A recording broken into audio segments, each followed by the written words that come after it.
Днес, на 1 ноември, свеждаме глави и отбелязваме Деня на народните будители.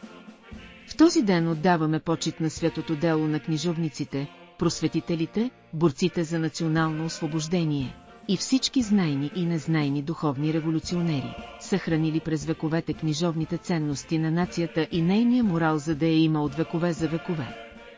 Днес живеем в бурното време на гигантска техническа революция.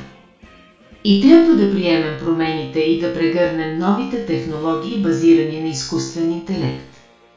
И това дори не е въпрос на избор, тъй като възходът на изкуствения интелект просто е неизбежен. Забавим ли се, ще изостанем безвъзвратно, билото на личностно ниво или от гледна точка на компания или държава. Така всеки днес може да бъде просветител във всяка една област в услуга на човечеството. В момента се формира нов елит технологични просветители, който не е затворен в рамките на конкретна държава, а е глобален. Натрупаният капитал, като знания и умения за боравене с невронните мрежи, ще направи топ експертите в света недостижими и така ще продължи процеса на духовно и технологично възраждане. Благодаря ви!